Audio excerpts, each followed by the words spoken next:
Chase Thomas podcast. My nephew needs me to record. See, I already hate it. I hate it. All right, hello, and welcome back to another episode of the Chase Thomas podcast. Taping this on a Wednesday night. First timers in the house. First dual screen where we got the OC, we got the head coach. High school football. We love high school football in this program. Tennessee, Georgia. I have Crossroots, Tennessee, Georgia line here. Parkview alumni. Myself, and still cover high school football every Friday night wherever I'm at during the season. But it's the off season for a lot of folks, and it's the off season for these two guys right here. Micah Hughes, head football coach at Mount Bethel Christian Academy, along with offensive coordinator Blake Sims. Guys, how's it going? Going well, going good. Glad you brought us on the show. Thank you for being here. What is the most exciting part about the off season for you guys? Do you have a plan? You just kind of like, with no football on the table, you're just kind of like, is it kind of year one? Because I talked to different coaches about like how they organize their year, right? Like some coaches do quadrants, some coaches just kind of see how the off season is progressing and are more amicable to changing things depending on areas they see that pop up. How do y'all attack the off season and this time of year specifically? This has been interesting because, with us, we're starting a brand new program. So this last year we played kind of a modified schedule, creating and structuring this brand new program. So we're a really small school, small private school. So we share a lot of athletes. So Right now we have a lot of kids that are playing basketball, or they're in all season baseball, or something like that. So they're kind of gearing up for their next sport. So it's kind of juggling that. And that's kind of what we've been spending a lot of time talking about.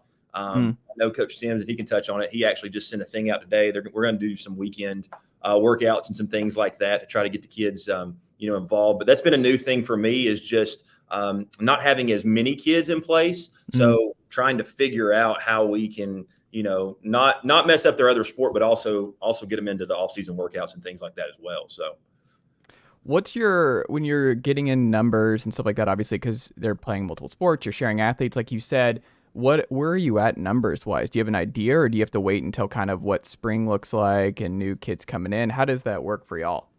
So for us, like so this last season, we had 25 kids, and that was not having to use any like eighth graders or anything like that. We had 25 9 through 12th grade kids, which was great for us. I mean, having a first year program, coming down here, not knowing anything as far as, this school had never had football. So I always said, we're trying to turn non-football kids into football kids, because if they were football kids, they wouldn't be going to school here.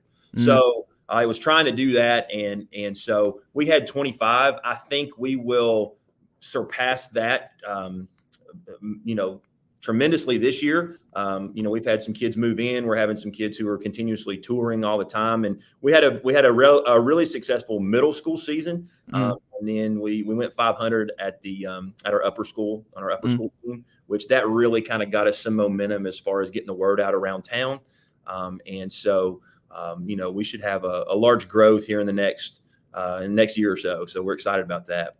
What's the target plan when you're starting a school and a program from scratch? I mean, there are coaches who obviously jump into new situations and they want to put their stamp on things, but because it's so new, is it more challenging starting out of the gate? Is it more exciting where you're kind of like, I get to completely build this program in the vision that I want to see it? I build the exact offense I want to build.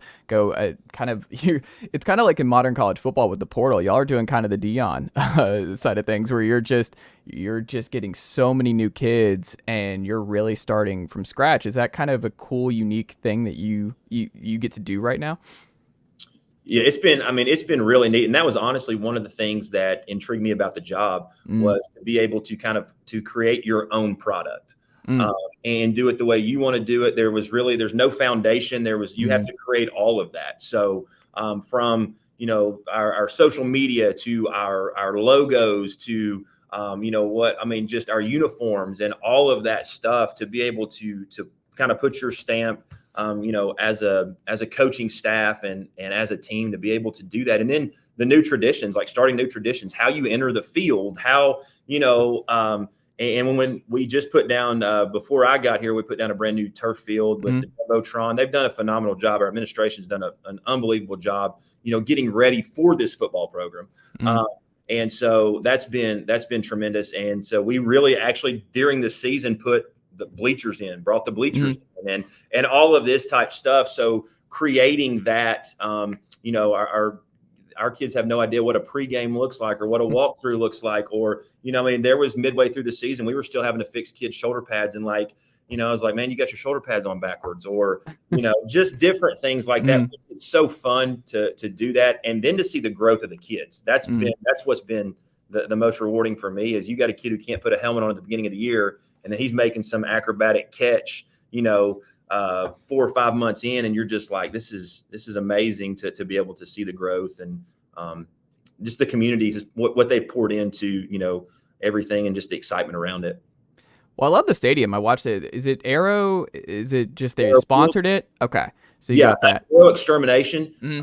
They're one of the primary sponsors. So they named that after them. And we've got, again, it's brand new, state of the art turf. They got the newest, nicest, cooling beads, and we've got the jumbotron. And then it's really nice. They've bricked or concreted outside of the stadium, which really makes it look really nice. And so they've just done a phenomenal job as far as with the architecture. And we're fixing to break ground January, February on about an $8.7 million student center. Okay. That'll have brand new weight room. It'll have, coaches' offices, classrooms, all kinds of different things that'll really, I think, will add even more value to what we're doing and bring more interest into our program. I like it. How did you guys meet? How did you come together? How did you find that this was going to be a good fit to coach together? How did y'all cross paths, you and Blake? It was, for me, it was a really funny story. When I first took the job, I was talking to my assistant AD, and he kept referencing Blake Sims. He kept saying, hey, Blake Sims is here, and just kind of kept referencing the name.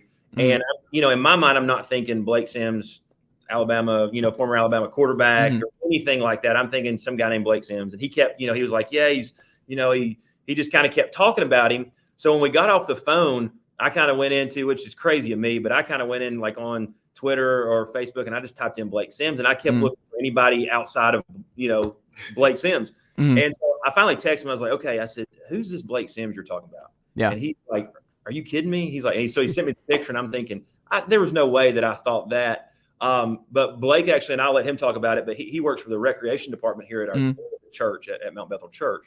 And so as soon as I heard he was here, I immediately was like, we've got to connect. We've got to, and then we built a relationship from there. And it's been unbelievable. I know for me personally, just to have him, on this journey with me, it's been phenomenal. I love that. No, for sure. We've been together for 6 months, and the way we have gone, we took a trip to Alabama LSU game, driving the buses together, by going to 7-on-7s or going to regular games, and just the communication and just seeing his view and where he wants to see Mount Bethel, in 2 years, 3 years, or how many years it is. It just it speaks a lot. It speaks a lot. Me playing for Alabama and playing for Coach Saban, seeing how much he focuses on the small details and how detail-oriented he is, it makes me want to be a part of it, because he's been in the coaching game way longer than me. So at the same time, like you said, I could build a culture here at Mount Bethel that can last forever. And at the same time I'm doing it, I'm learning. Yeah. I'm learning a lot of things from him.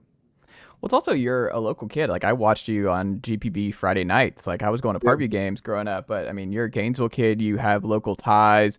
How much has that helped, just being able to be back home? And it's in Marietta, but everybody knows everybody in the greater Atlanta area. And there's just all kinds of great coaches, like a friend of the pod, Sean Calhoun down there at Colquitt. He's a Gwinnett County guy. Everybody is just kind of knows everybody. It's kind of like a family. And I wonder for y'all, did you kind of get that welcoming? You're just like, hey, I remember Blake Sims, obviously Deshaun Watson going to Gainesville too, and just that name and notoriety. I feel like that has to help in building a program, already having a lot of experience in high school football in Georgia.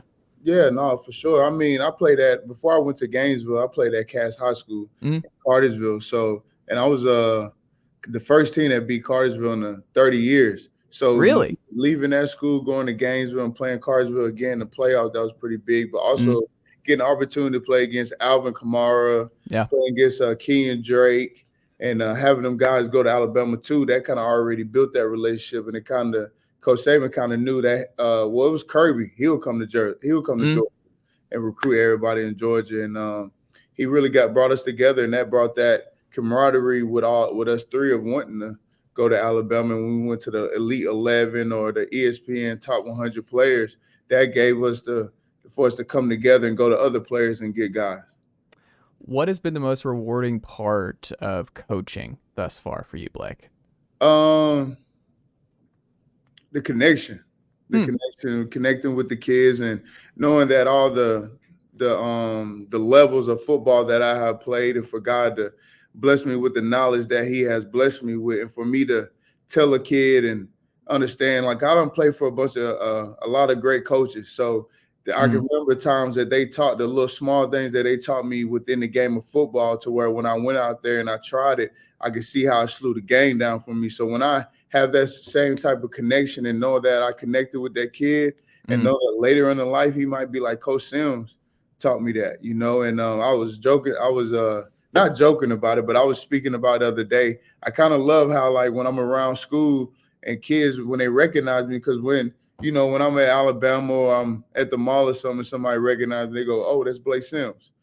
Here, I love it because, I just retired, and every time they see me, they be like, Coach Sims. So I kind of love hearing that Coach Sims and not Blake Sims. Not saying I don't love hearing it, but it's different, but it's a good feeling because it's a different phase in life. Yeah, you're just you're excited about just turning the page. It's not, you love that part of your career, but it's just kind of exciting. You're kind of reinventing yourself, and you're at the beginning of reinventing yourself in your coaching career, and that's a fun place to be. In terms of, it's funny because obviously with how much football, especially on the offensive side of the ball, has changed since you were starring in Alabama. Blake, how much have you pulled from your time at Alabama when you're constructing an offense? Y'all are getting together in meetings and trying to, because so much of it is dependent on your personnel. And I realize that with year to year, and especially like with transferring now in high school football is happening a whole lot more than it used to. But when you're putting it together, how much are you blending from your time, and how much are you having to adapt just because of what guys can do, like even just under center stuff? Like, you're just not really taught that anymore. You're gonna be in the gun a lot. Most teams run 11 personnel. Most teams are doing some quick action. Most run RPO stuff, that kind of thing. How much has changed, but how much have you still been able to go back to what you were doing years ago at Bama? I think that's what makes us different as Mount Bethel, because the way that we approach that whole situation, when you leave us, we want to know that you're prepared and you're ready and you're confident to go to the next level, no matter which offense you're going in or what position that you're playing. I take a lot of my offense from when I played at the University of Alabama with Lane Kiffin, because I kind of got an opportunity to study with and see him play. And me as a quarterback, I could be in the pocket or I can run. So I was a dual-threat quarterback. So I kind of know how to pick with two different type of quarterbacks. And I also got the opportunity to see Lane. And even when he had a powerful running back and when he had a speed running back. And the things he did with Kenyon Drake, I mean, it was unbelievable. So I take a lot of that, and I'm putting the phase in. So I'm taking a little bit of the new school and bringing the old school and bringing it together. And, I mean, I play for Nick Saban, man. We're going to let you know we run the ball, and, hey, you got to stop it. We're going to hit you in your mouth and make you not want to play us ever again. Well, Micah, when you had your time at Boyd Buchanan, tell me a little bit about what you learned there. Obviously, a well-known powerhouse in East Tennessee and Chattanooga.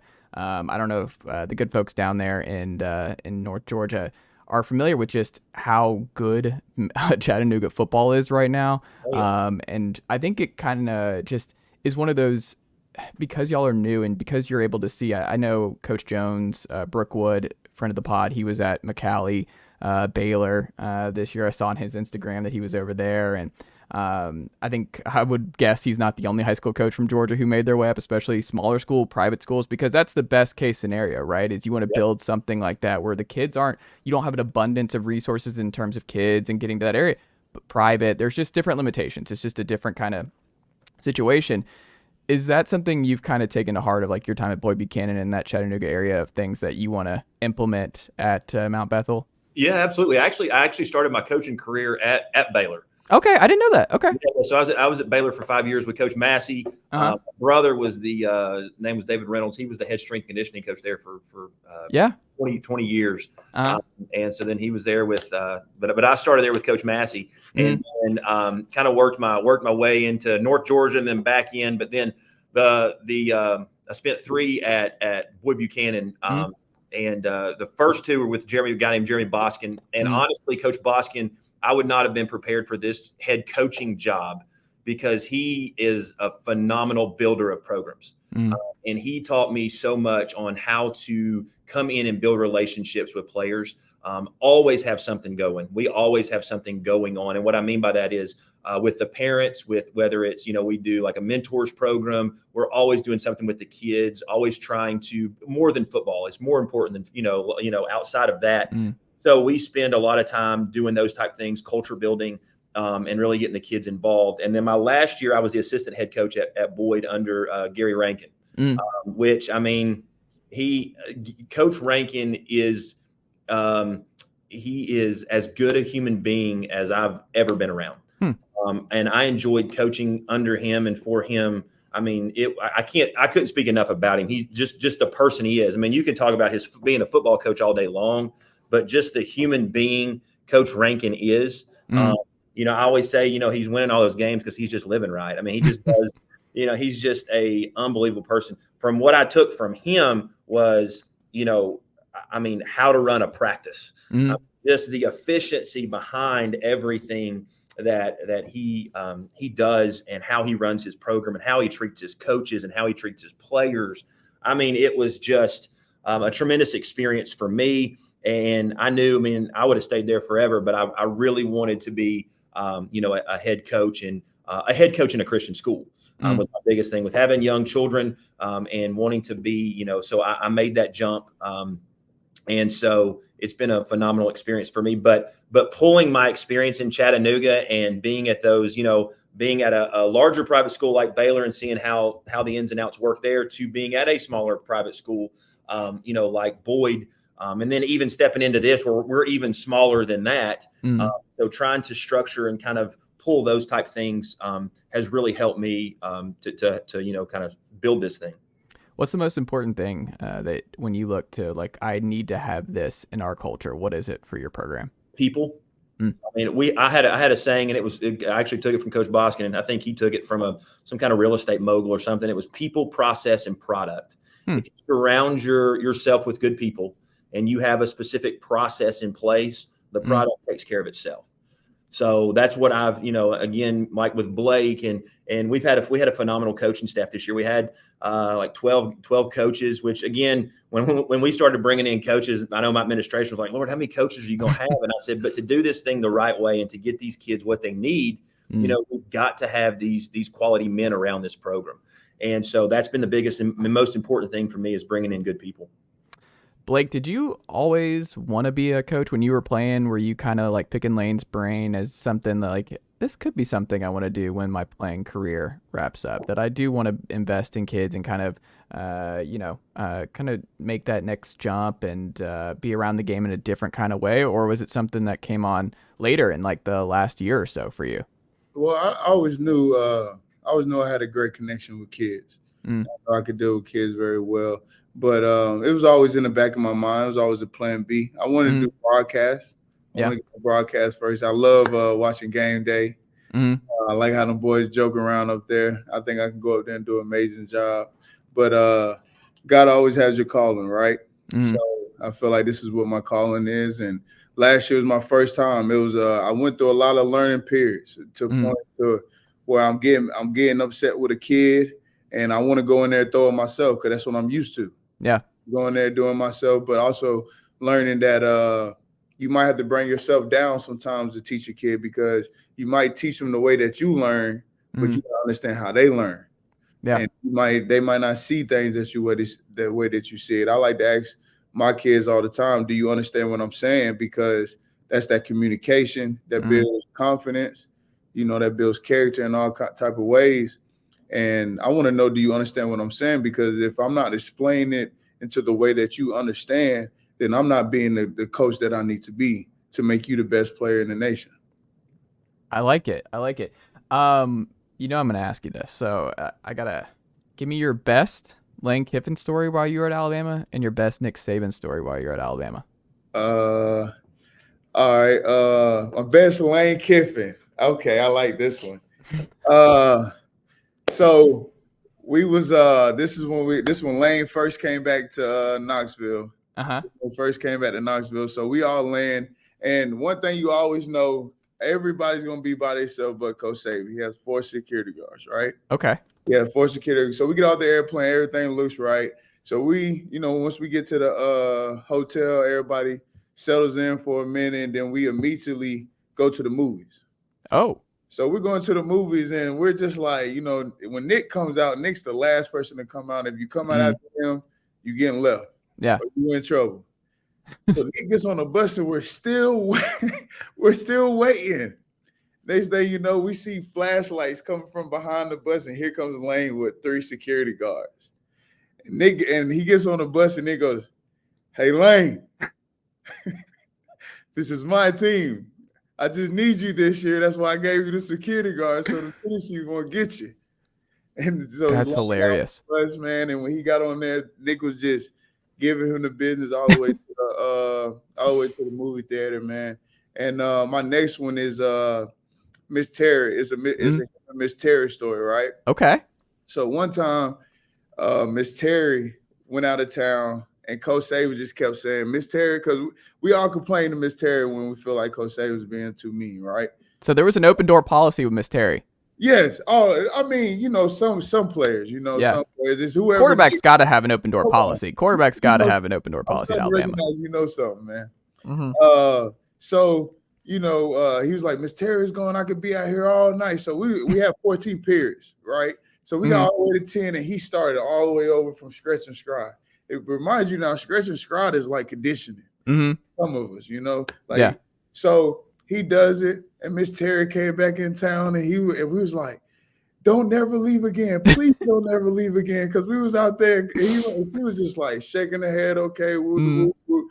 He came back to meetings and was like, "Y'all not going home. We have a meetings all the way to 8:30, and you better be at study hall at 9." And then so after practice, he had called it up early. So when he called it up, we was just shook. And he was like, I got word. That's how I told him. And he was like, "Get on the line." And he ran us like crazy, man. He was like, "I ain't scared of none of y'all. And y'all better hope I don't jump on y'all right now. Hope Miss Terry's here to pick me up off of you." So that's my funny Saban story, man. And I love that. The relationship of him and Miss Terry, and the way a lot of people don't know, man, Coach Saban, he's hard on that TV because he's a competitor, but he's a even better father figure with all of us being away from our parents. And he always said when he meets with any of us that the way that we came to Alabama, we will always leave different, and we will become a man. I love that. Micah, when you look at, kind of bring it back to Chattanooga for a second, with Baylor and those games, and obviously a state title game between Baylor and McCallie this year, I think actually Coach Potter just switched roles with his coach like today. Yeah, so that'll be interesting. Yeah. Also, fun fact about Coach Potter, he has a interesting ritual. Like his favorite snack was he freezes some yogurt, some non-fat yogurt, Greek yogurt, I think, and puts some what was it? He puts whipped cream and not chocolate syrup, I think chocolate chips and stuff. That's his that was his thing. He loves it. That's his main go-to snack. But I'd never heard anyone who did that. But that's just that's a Ralph Potter story. Hey, and the man doesn't lose football games. So folks, Coach, I'm just saying that's something that's worked for him, McCallie for the Blue Tornadoes. But when you look at that, what do you want to bring to Mount Bethel from your time in those kind of school dynamics? Is there anything specific that you'd like to, for tradition, for things that they did right to build the kind of football and also just personnel powerhouse where it's just good kids, good recruiting ground, good families, and just a good culture, it seems like, from the outside in? Yeah, no, I mean, my time at both Baylor and Boyd were phenomenal. And really, I mean, the way, I guess, the importance of football to a community, is the biggest thing. And that was one thing. And I was I had the luxury of, when I came to Boyd had not been, it had been like, I think they had gone maybe 0-20 or something like that. Mm-hmm. So when I came in with Coach Boskin, he had gotten that thing going and kind of had gotten it turned around to where it was moving in the right direction. I think they had like 12 kids at a spring practice, like his first year there. When I came in, the team was up around 68 kids, and he had really gotten it moving back in the right direction. But even from what I heard and the pictures I saw, they were still 0-20, and that they would pack the stadium out. Yeah. And I can remember, being at Baylor, and I remember I played at a school called Soddy Daisy, north of Chattanooga, and I can remember like just the stadium being full and thousands of people and all that kind of stuff. And then you go to a smaller private school and you look around and you're like, okay, this is a little different. There's not as many people. A lot of stadiums only have one-sided bleachers. They have just bleachers on one side, and the stadiums are smaller, and you're just kind of like, this is different.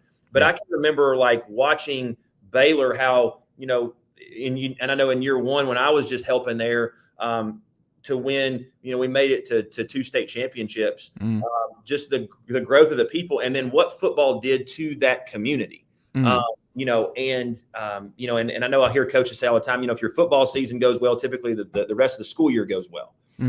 So bringing that here, because here they've never had football, so they don't understand the traditions and the different. I mean, I know this year we did homecoming centered around volleyball. Yeah, and the volleyball girls were upset because they were like, we don't want to do volleyball we don't want to be on the homecoming court in our volleyball uniforms. We want to actually dress up, and we wanted around football. And so, and that's when the administration came like, hey, we got to do it. We want to do it around football next year. And just the kids seeing those traditions as well. But that was probably, to me, the biggest thing is just that community aspect. And Chattanooga's small enough to where, you get into some of those schools and it's amazing just to see the turnout of people the Baylor McCallie game, is unbelievable. I think it broke all records, like for Finley, and it was crazy.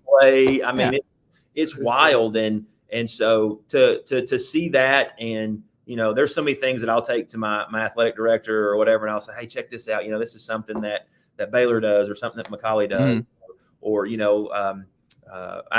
had Boyd played North Cobb Christian this year, and they actually did their walkthrough at our place, which was really cool. So I was able to, let my AD meet Coach Rankin and then just kind of see how they did things. And I actually, we stopped practice that day. They were doing it on a Friday, and we didn't play. I think we might've played on a Saturday or something. I took my kids out there and I said, look, I want you to watch how a walkthrough is supposed to happen. I want you to watch a pregame meal. It was a great opportunity for our kids to be able to see that and to experience what that looks like and at that level. So, we've been able to kind of piggyback off a lot of that type stuff. Who's going to be the natural rival? Because every high school, like Parkview's got Brookwood, Baylor's got McCallie. Who's the natural rival over the next couple of years for Mount Bethel? It's funny. I'm still trying to learn the area. Yeah. My wife originally is from Duluth, which is a little, I guess, a little south of here. I'm still trying to learn the area. Where we are located is we're around a bunch of large high schools. Yeah. So like a Walton, like a Pope, a Lassiter, Wheeler, Sprayberry. So we're like kind of in the center point between all of these high schools. The Kennesaw area. Yeah, absolutely. So maybe that's. You want them all? We want them all, man. North Cobb's pretty good.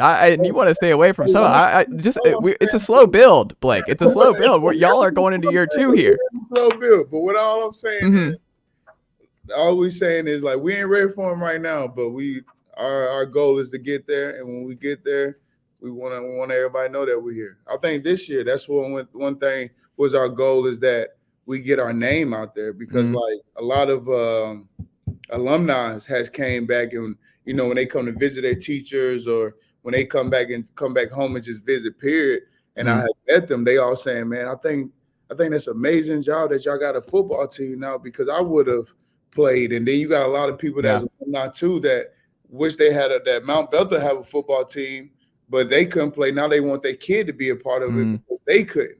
So that's another way we building that culture, and we getting our name out there. And when they start hearing about these players coming, then now you got people talking, and then that's when we show up, because we ain't hiding, baby. We ain't hiding. Micah, Blake is ready. Blake is ready to. I tell you, the hardest thing for me is keeping him out. I teach PE here, and keeping him out of my PE class.